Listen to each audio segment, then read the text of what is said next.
dim saith gwasanaethau.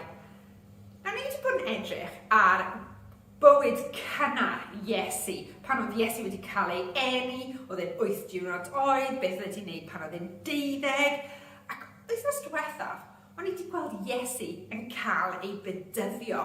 Chi'n cofio, oedd y colomyn wedi dod lawr ac oedd Duw wedi dweud bod e'n mor bles gyda Iesu. Nawr, falle bod chi'n meddwl, wel, mae Iesu'n barod nawr i mynd allan i wneud ei holl waith, i dysgu pobl am Duw a iachau pobl a'r holl straeon bod ni'n gwybod y pethau da oedd Iesu wedi wneud. Ond, oedd ddim wedi mynd allan yn syth. Cyn iddo fe wneud yr holl pethau yna, aeth Iesu i'r Anialwch. A pan oedd e yn Anialwch ar ei ben ei hun, cafodd Iesu ei temtio. Ac yn gwybod beth, bod ni gyd yn cael ei temtio pob dydd. A mae hwn yn digwydd i fi hefyd. Ac yn gwybod beth, oedd ffrind wedi rhoi loli i fi. A wedi dweud, peidiwch â bwyta'r loli. Felly, dwi ddim mynd i bwyta'r loli, ond un ffefryn fi yw hon. Dwi really hoffi lolis yma. Ond byddai ddim yn bwyta fe.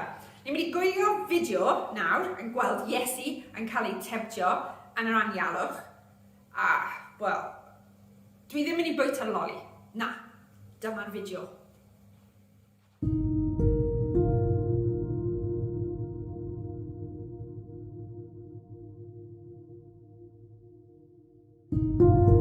Aeth Iesu i'r Anialwch. Roedd am bod ar ei ben ei hun, fel y gallai feddwl am y gwaith roedd Duw am iddo i'w wneud.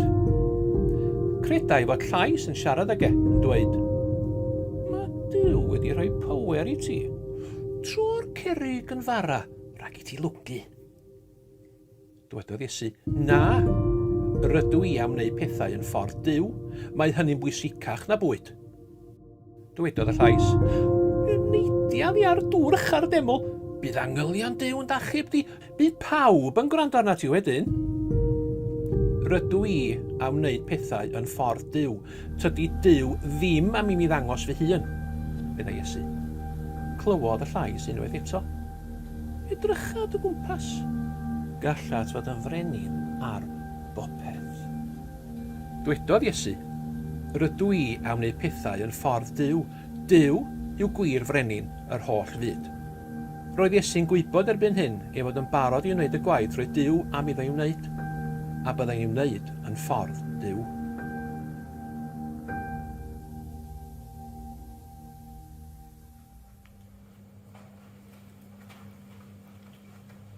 Goed.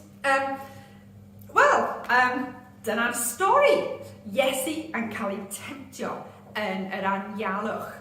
A bod ni'n gweld bod Iesu oedd yn cael ei temtio, ond oedd e'n gallu gwrthsefyll y pethau yma. Achos oedd Iesu yn Duw, ond oedd yn dyn hefyd.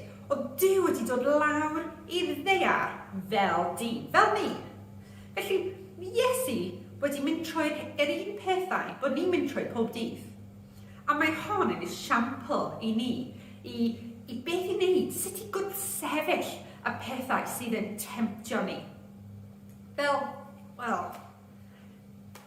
Dwi wedi cwmpo. Dwi ddim wedi wneud yn da, dwi ddim wedi wneud y peth dylswn i wedi wneud. Ond mae stori yma yn esiampl i ni.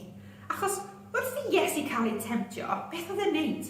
Oedd e'n gweddio i Duw ac yn gofyn am nerth i'w helpu fe, i helpu fe gwrthsefyll yr holl pethau yma. Oedd e'n defnyddio'r Beibl i edrych am help a beth oedd e'n gallu wneud. A ni gallu wneud yr un peth heddi. Dyn ni dal gallu wneud e. Ni gallu gweddio i Duw a gofyn am nerth i gwrthsefyll beth bynnag sydd yn temtio ni. Peth fel loli, neu rhywbeth os ni'n cael ei temtio i wneud rhywbeth drwg, neu rhywbeth cas. Ni gallu gofyn i Duw i helpu ni a rhoi nerth i ni. Beth sy'n digwydd pam bod ni yn wneud rhywbeth drwg? Bod ni'n neud rhywbeth falle cas, bod ni'n dweud rhywbeth dylsyn ni ddim dweud. Bod ni'n neud rhywbeth dylsyn ni ddim neud. Nech chi gofyn i Duw, nech chi dweud sori yn gyntaf, a nech chi gofyn i Duw am maddeuant, nech chi dweud please Duw, just maddau i mi. Nech chi gofyn i ffrindiau, neu beth bynnag, y person ni wedi wneud pethau drwg, neu wedi dweud rhywbeth cas i. Bod ni'n gallu gofyn am maddeuant o oddi wrthyn nhw. Neu chi dweud sori a gofyn iddyn nhw maddau iddyn ni. A neu chi wneud yr un peth i Duw. Neu chi defnyddio Iesu fel esiampl. As bod Iesu wedi mynd trwy'r holl pethau bod ni'n mynd trwy pob dydd. A mae'n gwybod sut mae'n teimlo. Mae'n gwybod beth bod ni'n neud a'r pethau bod ni'n mynd trwy, sut bod ni'n teimlo. A mae'n helpu fi, achos pan dwi'n neud pethau dylsyn ni ddim wneud. Dwi'n gwybod bod Iesu yn gwybod beth, sut bod fi'n teimlo, a bod Duw yn gallu helpu fi. Felly dwi'n mynd i gweddio, a wedyn ni'n mynd i gorffen gyda can, a wedyn byddai'n gweld chi wythnos nesaf. Gweddio. Arglwydd Duw, diolch i ti bod ti'n gallu rhoi nerth i ni i gwrthsefyll yr holl pethau sydd yn ein temtio ni. A ni jyst yn gofyn i ti i helpu ni pob dydd. Yn enw'r Iesu. Amen.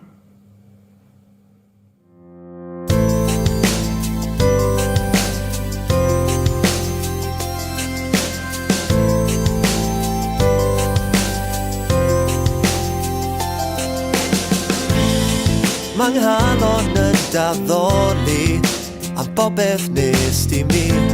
Cefaid fywyd llawn a ryddid trwy Iesu Grist dy fab. A dwi'n mynd i ddweud wrth eraill i bawb gael gweld y gwir. Fy llyngaeth fi yn rhydd, o Duw mor dda, Duw mor dda. Dwi'n mynd i ddaflu, dwi'n mynd i weiddi, o Duw mor dda.